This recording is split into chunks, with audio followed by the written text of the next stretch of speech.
خبر شامل کرتے ہیں لاہور سے 72 پی ٹی آئی ارکان قومی اسمبلی کے استعفوں کی منظوری کا نوٹیفیکیشن کالعدم قرار۔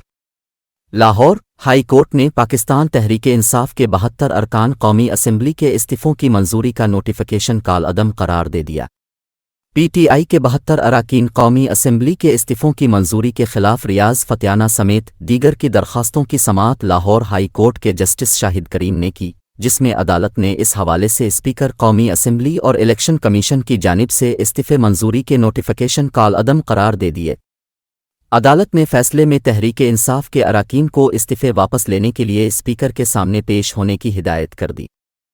علاوہ ازیں عدالت نے اسپیکر قومی اسمبلی کو بھی تمام ارکان کا موقف دوبارہ سن کر فیصلہ کرنے کی ہدایت کی ہے۔